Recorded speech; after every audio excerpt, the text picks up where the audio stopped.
6.25 전쟁 때 피난하면서 제일 먼저 한 일은요, 다리를 끊어버리는 겁니다. 다리를 끊어서 위에서 내려오는 적군이 우리한테 다가오지 못하게 이렇게 막는 일이 제일 먼저 하는 일이었어요. 지금도 마찬가지입니다. 전쟁이 일어나면 제일 먼저 하는 일들은 다리를 다 끊는 거예요. 다리를 끊어서 사람들의 왕래가 쉽지 않게 하는 것입니다. 그런데 이러한 모습은 일상 속에서 우리의 삶 속에서도 나타나는 모습들입니다. 사람들 사이에 다툼이 일어나잖아요. 그러면 제일 먼저 관계가 끊어집니다. 누가 나에게 다가오는 것도 싫고요. 내가 누구한테 가는 것도 싫어져요. 그리고 이상하게도 현대를 살아가는 우리들은요, 너무나도 많은 관계를 맺고 살아가지만 그 관계들이 너무나도 끊어져서 사는 관계가 너무나도 많습니다. 이웃 간에 끊어진 관계로 살아가고요. 그래서 자꾸만 높은 담을 세우고요. 그리고 서로의 삶에 대해서 간섭받기를 싫어하고요. 이웃 간에만 그런 것이 아니라 직장 내에서도 동료 간에도 그렇습니다. 그래서 자꾸만 내 일에 간섭받기를 싫어하고 누가 나에게 뭘 부탁하는 것도 싫습니다. 사회가 이렇게 끊어지고 단절된 상태로 살아가는 것을 봅니다. 심지어는 요즘 보면은 정치도 그렇죠. 정치도 서로 대화도 없고 소통도 없고 정말 원수 보듯이 그렇게 살아가는 것을 보게 됩니다. 그런데 이렇게 끊어진 다리 같은 관계가 많으면 많을수록 우리의 삶은 이제 더 이상 간섭도 받지 않고 정말 나 홀로 안전하게 온전하게 있을 것 같은데 그 삶이 결코 행복하지 않더라 하는 것입니다. 언젠가 동아일보에서 이제 우리나라 여러 가지 인구조사를 한 결과를 이야기하는데요. 우리나라 전체 인구의 4분의 1에 해당하는 사람들이 혼자 산답니다. 그런데 이것은 전체 인구를 빗대서 한 거예요. 성인 인구만을 이렇게 추려보면요, 놀랍게도 혼자 사는 1인 가구의 숫자가요, 3명 중에 1명이랍니다. 여기 중에서도 3분의 1은 홀로 살고 있을까요?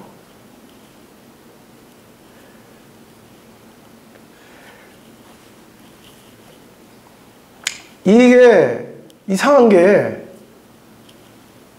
잘 사는 나라일수록 그렇게 돼가요. 잘 사는 나라일수록. 세계에서 제일 복지가 잘 돼 있다는 나라가 있어요. 그 나라는 스웨덴입니다. 스웨덴의 복지는 어느 정도냐면 그들이 내거는 복지 그 캐치프레이즈가 뭐냐면 요람에서 무덤까지입니다. 일단 태어나기만 해라. 그럼 죽을 때까지 나라가 다 책임져 줄게.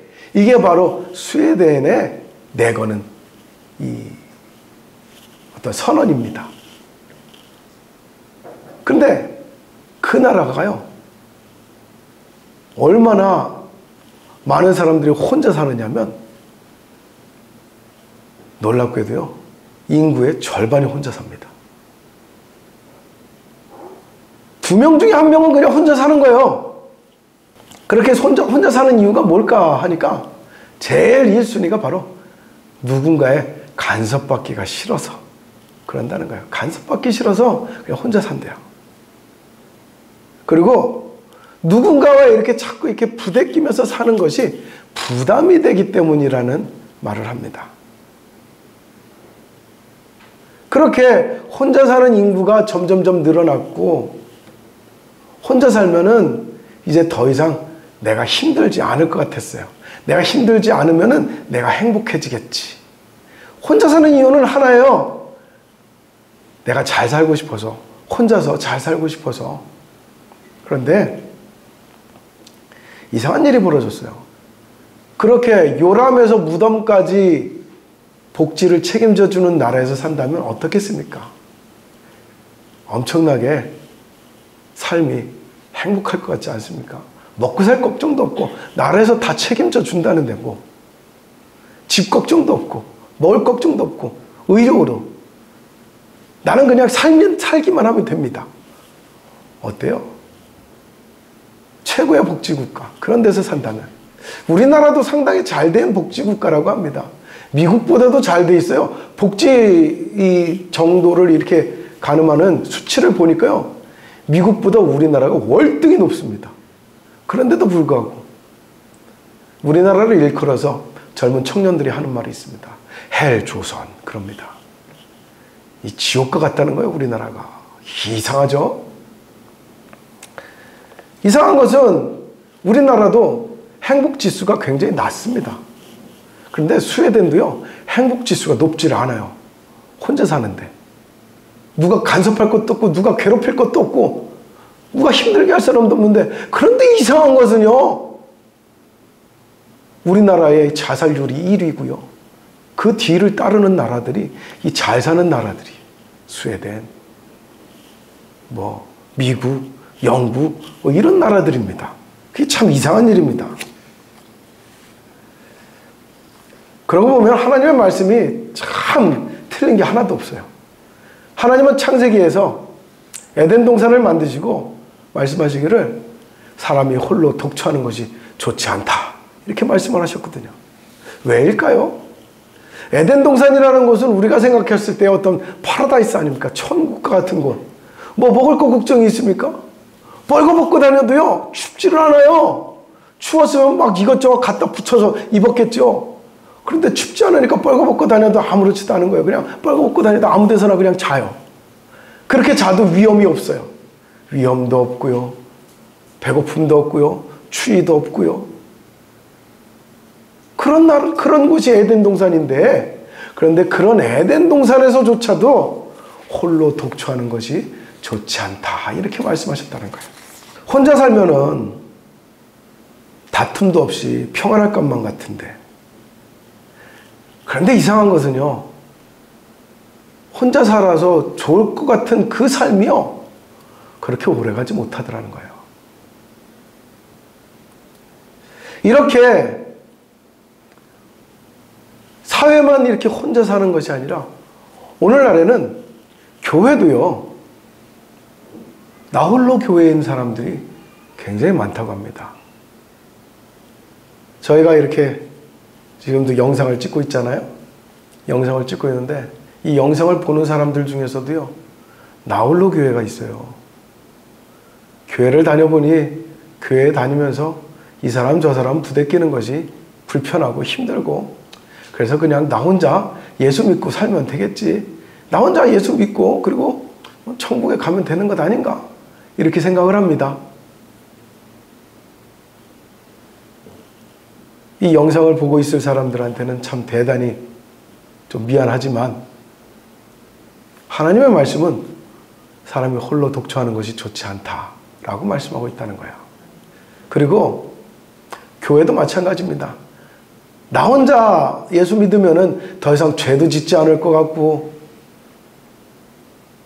내가 누구한테 상처받을 일도 없고, 내가 누구를 상처 줄 일도 없고, 그러니 더할 나위 없이 좋을 것 같은데요, 하나님께서는 그것을 기뻐하시지 않는다는 거예요. 그럴 뿐만 아니라 그렇게 나 홀로 교회인 사람들이 행복하지가 않더라. 나 혼자 아무 문제가 없으면 행복할 것 같은데 내 믿음 생활이 행복하지 않더라 하는 거예요.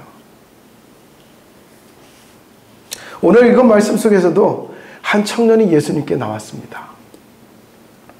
그는 다짜고짜 예수님께 묻습니다. 예수님, 선생님, 어떻게 하면 천국에 갈 수 있습니까? 내가 어떻게 하면 천국에서 살 수 있습니까? 묻습니다. 예수님은 그가 누군지, 어떤 사람인지 이제 묻습니다. 너 율법은 지켜봤니? 이 청년은 말합니다. 예, 제가 율법 다 지켜봤습니다. 근데 율법을 다 지켜봤지만 거기에는 천국이 없었습니다. 뭔가 잘못한 것이, 뭔가 실수한 것이 없는데, 그런데 천국이 없대요.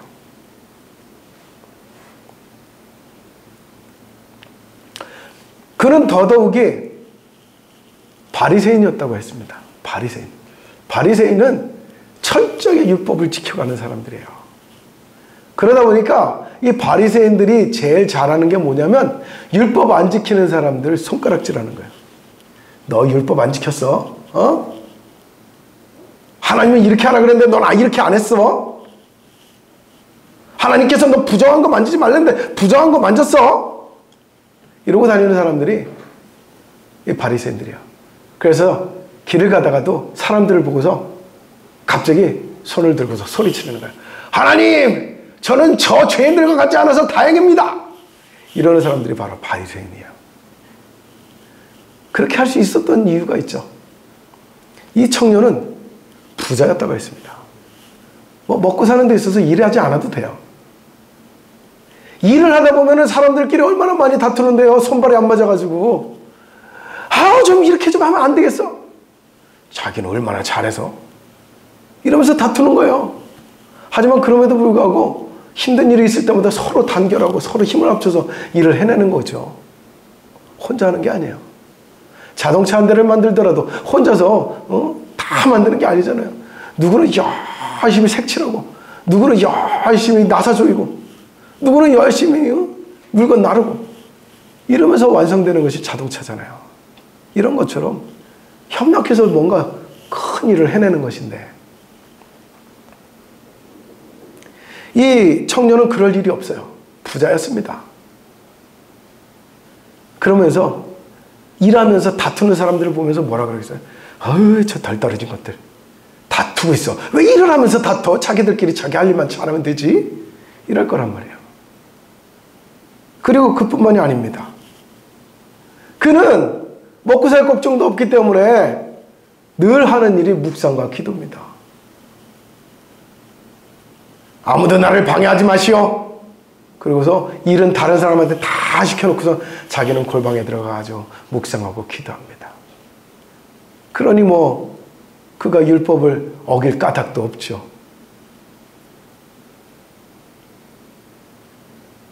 무엇인가 자기 주변에 지저분한 것이 있으면 자기가 하나요? 얘야 아무개야 오너라. 이것 좀 치워라. 그럼 더러운 것은 다른 사람이 다 치워주지. 그러니 자기는 죄를 지을 것도 없고 부정해질 일도 없고 더러워질 일도 없습니다. 그런데 이상한 것은요, 그에게 천국이 없다라는 거예요. 그래서 예수님께 찾아와가지고 말합니다. 선생님, 나는 왜 천국을 만나지 못할 거야? 나는 열심히 기도하고 열심히 묵상하는데, 나는 열심히 이렇게 율법을 지키고 있는데, 나는 죄 지은 거 하나도 없는데 왜 내 삶에 천국이 열려지지 않나요? 이러는 겁니다.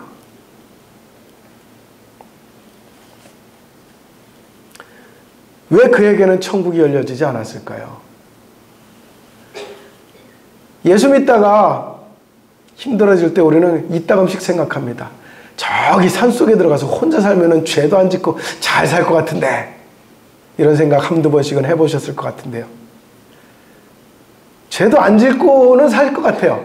그런데 제가 여러분들께 묻습니다. 그곳이 천국일까요? 산속에서 혼자 사는 곳이 천국일까요? 무인도에서 혼자 살면 천국이 될까요?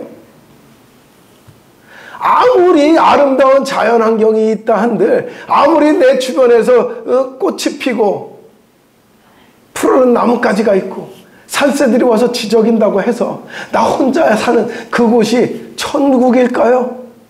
왜요? 그럼 굳이 멀리 산속에 들어갈 까닭이 뭐가 있습니까? 내 방에 있는 벽지를 갖다 다 숲으로 바꿔놓으면 되지. 그리고 그곳에서 TV 틀어놓죠. 뭐 아름다운 소리가 들리게끔. 그리고 방구석에 혼자 처박혀가지고 살면 그것이 천국이죠. 안 그럴까요? 뭐가 달라요? 그래서 방에서 절대로 안 나오면 되지. 그것이 천국일까요? 이렇게 천국을 살지 못하는 이에게 예수님이 해주신 말씀은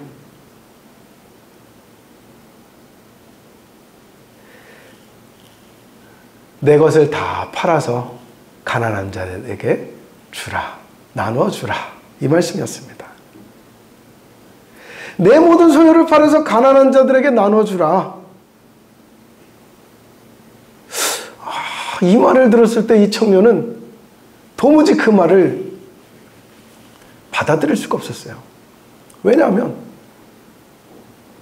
세상을 살아가는 데는 좋은 집도 있어야 되겠고, 좋은 옷도 있어야 되겠고, 좋은 탈거리도 있어야 되겠고, 내가 아무것도 없다면 어떻게 행복해질 수 있지? 어떻게 천국이 될 수가 있지? 내 모든 것을 다 팔아서 가난한 자에게 준다는 것은 내가 거지가 된다는 것인데, 내가 아무것도 없다면 내가 어떻게 행복할 수가 있지? 여러분들 생각은 어떻습니까? 여러분들은 아무것도 가진 것이 없다면 행복할 수 있습니까? 그것이 천국일 수 있을까요? 나는 지금도 내가 없는 것으로 인하여서 그렇게 괴로워하고 그렇게 걱정과 근심을 하는데요. 남보다 돈이 없어서 내가 그렇게 열심히 아둥바둥 살고 있는데요. 허리도 졸라매고 살고 있는데요. 남들보다 좋은 옷 입지 못한 것으로 인해서 항상 내 옷이 초라하다고 생각되어지는데요. 남들보다 좋은 차를 타지 못해서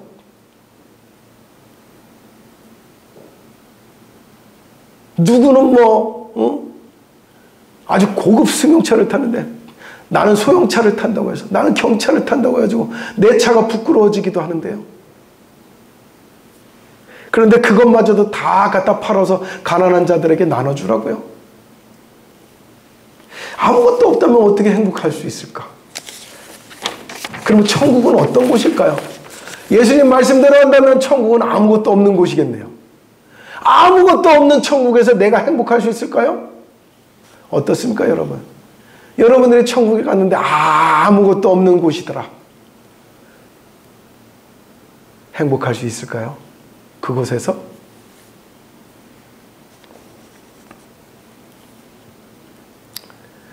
내가 원하는 천국은 내가 원하는 것이 가득한 곳일 거라고 생각을 하는데, 그것에는 이 땅에서는 누려보지도 못한 큰 대저택이 있고, 그곳에서는 내가 여기서 비싸서 값 비싸가지고 돈 아까워서 사 먹지도 못하던 산의 진미가 가득할 것 같고,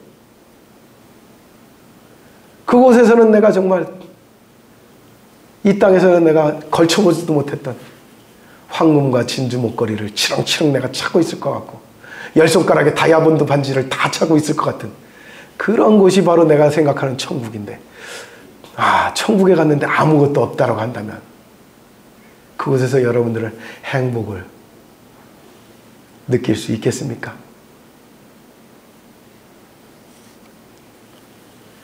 우리가 생각하는 천국과 하나님이 생각하시는 천국이 좀 다른 것 같습니다.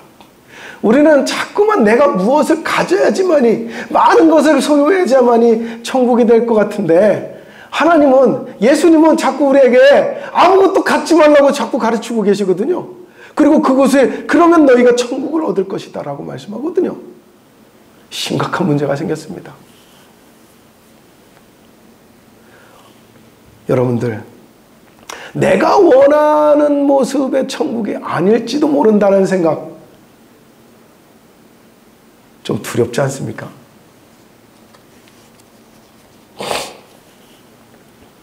제가 어느 날 누군가에게 선물을 받아가지고 비싼 옷을 하나 입게 되었어요.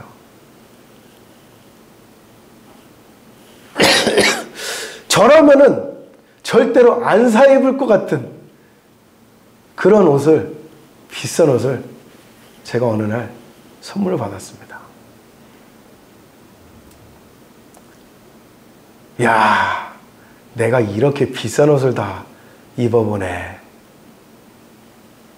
그래서 어느 날 또 넥타이를 하나 선물을 받았는데, 넥타이 하나가요 15만 원짜리 넥타이를 선물을 받았어요. 이야, 넥타이 이건 얼마짜리일까? 야, 이 넥타이 대단하다. 이 넥타이를 탁 맸는데요. 이 가벼운 넥타이가 되게 무겁게 느껴지는 거예요. 그래가지고 이러고 다녔어요. 야, 이 15만 원짜리 넥타이 막 그러면서. 그런데요, 이 넥타이를 메고 다녔는데 어느 날 이 넥타이에 김치 국물이 튀었어요. 김치 국물이 튀고 나니까요, 이거를 지워야 되는데 세탁소에서 맡겼는데도, 세탁소에서 이 넥타이 하나 세탁하는데 얼마 줬는지 아세요? 15만 원짜리? 10,000원을 줬어요. 10,000원. 넥타이 하나. 이 10,000원이면 싼 넥타이 하나 사겠네. 그러면서 넥타이를 맡겼거든요. 그런데 김치 국물을 결국 못 지웠어요. 약간 남더라고, 이 자국이. 그러다니까는 어쩐지 자꾸 이게 김치 국물만 보일 것 같아가지고 그 넥타이를 안 차고 다니게 되는 거예요. 그러다 결국은 오랜 시간이 지나서 그 넥타이를 결국은 버리고 말았습니다. 15만 원짜리 넥타이면 뭐합니까? 그 넥타이가 평생 나에게 기쁨을 주지 않더라고요. 비싼 옷을 주셨지만 그 옷을 지금도 입고 있냐고요? 버렸죠. 안 맞아요. 이제 안 맞아서 버렸어요. 비싼 옷을 사 입어도, 비싼 넥타이라도, 좋은 차를 사도 마찬가지입니다. 처음에는 참 그 차가 너무나도 아름답고 그렇게 흡족하지만 그 차에 이제 누군가 와가지고 이제 한번 빵 들이받고 몰래 도망가 버립니다. 그러고 나서는 기스가 쫙 나죠. 그러고 나면 어떻게 해요? 그때부터는 내 마음속에 평화와 내 마음속에 기쁨이 있지 않습니다. 내 마음속에 짜증이 나고 이 불평이 생기고 화가 납니다. 그때부터 이제 그 차를 타면서 계속 화가 나는 거예요. 지옥이 되는 거예요. 결혼 생활은 어떨까요?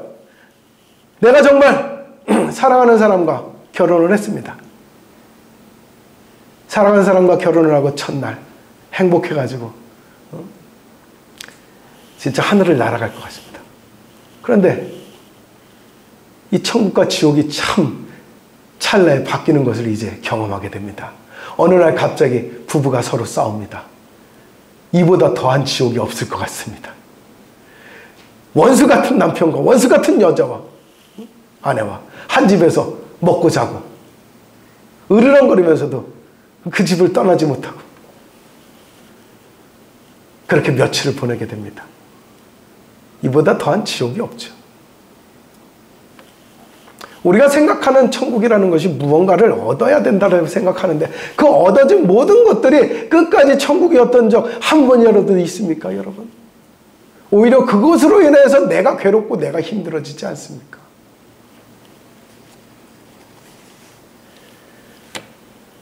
천국을 사는 비결을 예수님은 가르쳐 주시기를 내 소유를 다 팔아 가난한 사람들에게 나누어 주라 이렇게 말씀합니다. 도대체 이게 무슨 뜻일까요? 내 소유를 팔아서 가난한 사람들에게 나눠주라는 것은 가난한 사람들, 내가 관계를 맺고 싶어 하지 않았던 사람들입니다. 혹여나 나한테 돈이라도 빌려달라고 할까? 혹여나 나한테 무엇라도 도움 달라고 할까? 그래서 내가 될 수 있으면 내가 관계를 갖고 싶지 않았던 사람들. 그런 사람들에게 내가 기꺼이 가까이 다가가라는 것입니다. 기꺼이 다가가서 내가 모든 것을 그들에게 나눠주라고 말씀하고 있습니다. 이 말씀은 다시 말하기를 단절되어 있는 이 관계들을 다시 이어놓아라 하는 것인 겁니다. 끊어진 관계로서는 우리가 행복할 수 없고 천국이 될 수 없다는 것입니다. 차라리 내가 아무것도 갖지 못할지언정 그 끊어진 관계를 맺어질 때에, 끊어진 관계가 다시 이어질 때에 우리에게 천국이 열린다라고 가르쳐주고 있는 것입니다. 언젠가 제가 예전에 당진에 있었는데 그 당진에서 소식이 하나 들려졌습니다. 난지도라고 하는 섬에 연륙교가 놓여지긴다는 그 소식이었습니다. 연륙교라는 것은 섬과 육지를 이어놓는 다리죠. 난지도라는 섬이 굉장히 아름다운 섬입니다. 그래서 거기에는 좋은 해수욕장도 있어요. 그러나 사람들이 잘 못 갑니다. 왜냐하면 배를 타고 가야지만이 들어갈 수가 있어요. 그것도 큰 배도 못 가요. 작은 배로만 갈 수가 있어요. 그러다 보니까 많은 사람들이 이용을 못 합니다. 그런데 이제는 연륙교가 생겨가지고 그 난주도라는 섬을 이제는 차로 막 왔다 갔다 합니다. 그래가지고 많은 사람들이 이제 그 아름다운 섬을 볼 수 있게 되었어요. 다리가 이어진다는 것은요, 끊어진 다리가 이어진다는 것은요, 이렇게 알지 못했던 아름다운 것들이 열려지게 된다는 것입니다. 끊어진 다리로, 끊어진 관계로 살아가는 우리의 삶은요, 서로에게 아름다움이 있다는 것조차 깨닫지 못하고 살아갑니다. 나에게 있어서도 좋은 점이 많은데 나라는 사람이 얼마나 좋은 사람인지 사람들이 알지 못하고 살아갑니다. 내가 누군가 이어져야지만이 그 사람이 나와 소통하는 가운데, 야, 누구는 참 좋은 사람이더라, 야, 누구에게서 참 좋은 것이 많더라, 이렇게 알아질 것 아닙니까? 그런데 우리는 너무나도 소통을 안 하고 살아가고 자꾸 끊고 살아가고 여차하면 끊어버리고 살다 보니까 우리의 삶이 누구에 대해서도 좋은 것을 알지 못하게 되고 나의 좋은 것도 알려주지 못하는 그런 삶이 되어지고 맙니다. 사실 하나님께서 우리에게 원하시는 것은요, 우리 각 사람에게 얼마나 많은 하나님의 은혜를 주십니까? 그 많은 은혜들을 누군가와 소통하는 가운데 그 사람들에게도 그 은혜가 전달되게 하는 것이거든요. 내가 복을 받았어요? 그러면 그 복이 나한테만 머물기를 원하지 않아요. 하나님께서 아브라함을 부르실 때 뭐라고 불렀는지 아십니까? 너를 통해서 만 백성의 복을 받게 되리라 라고 말씀하셨어요. 그런데 나만 못 받고 있어요. 왜? 내가 사람들하고 끊어진 관계를 가지고 있기 때문에. 내가 사람들과 끊어진 관계가 아니라 좋은 관계를 가져야죠. 그래서 나를 통해서 자꾸 복이 전달될 거 아닙니까? 그래야 복음이 전파될 것 아닙니까? 그래야지 하나님의 나라가 자꾸 확장될 것 아닙니까? 그런데 내가 끊어진 다리로 살아가고 있으니 나를 통해서 복음이 전해지질 않아요. 교회를 통해서 복음이 전해지질 않아요. 교회가 마치 이 지역 속에 홀로 된 섬처럼 살아갑니다. 우리가 해야 될 일은 기꺼이 내 것을 팔아서라도 이 끊어진 관계를 이어야 되는 줄로 믿습니다. 우리 교회가 기꺼이 교회 모든 것을 다 내어주더라도 이 지역 속에서 끊어진 관계들을 다 열어야 되는 줄로 믿습니다. 교회 문턱이 낮아져야 되고요. 누구든지 올 수 있는 교회여야 되고요. 어느 교회를 갔더니 문을 꼭꼭꼭 잠가대요. 그래서 왜 그렇게 잠가둡니까? 그랬더니 지나가는 사람들이 자꾸 화장실에 와서 지저분하게 해놔요. 이럽니다. 화장실에 와서 좀 지저분하게 해놓으면 어떻습니까? 우리가 좀 더 청소하면 되죠. 누군가가 교회 와가지고 정말 편안함을 느끼고 갔다. 교회 가서 내가 오늘 아주 정말 큰일 날 뻔했는데 평안함을 느끼고 왔다. 그 사람이 교회에 대해서 나쁜 소리 하겠습니까? 복음이 전해지는 것은 아주 작은 것으로부터 시작되는 줄 믿습니다. 그렇지 못할 때에 자꾸만 교회가 문턱을 높게 하고 자꾸 닫아두고 우리의 믿음이 자꾸만 사람들로 하여금 단절되어지고 난 저 사람들과 달라 하면서 내가 끊어진 관계로 간다면은 우리 교회도 우리의 믿음도 천국이 열려질 수 없다라고 저는 단언하여 말씀을 드립니다. 천국이 열려지는 것은요, 내게 있는 좋은 것이 다른 사람들에게 알려지게 하십시오. 우리 교회의 좋은 것들이 다른 사람들에게 알려지게 하여 주십시오. 그러면은 거기서부터 천국이 열릴 수 있습니다. 이 천국을 볼 수 있는 믿음이 하나님께서 가장 소망하시고 기뻐하시는 줄을 믿습니다. 예수님이 이 땅에 오셔서 제일 먼저 하신 말씀이 무엇이었는지 아십니까? 천국이 갖고 왔다는 말씀이었어요. 천국이 갖고 왔다.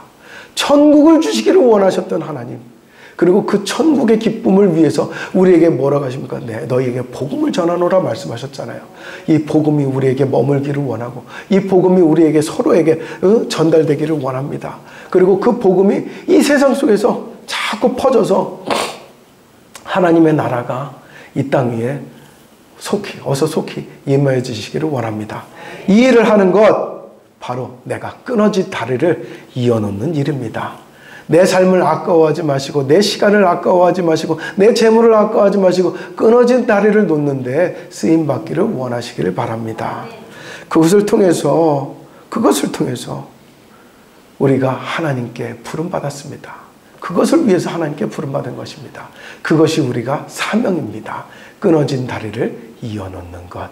이와 같은 삶으로 우리가 또 한 주를 살기를 바라고, 이와 같은 삶으로 또 우리가 우리의 모든 삶을 살아지기를 원합니다. 내 주변에 그동안 끊어진 다리가 있었다면 이제 이번 주간에 하나하나 회복할 수 있는 믿음이 되시기를 바랍니다. 그리고 그것을 통해서 우리 삶 가운데 천국이 확장되어지는 역사 있는 삶이 되시기를 주의 이름으로 축원합니다.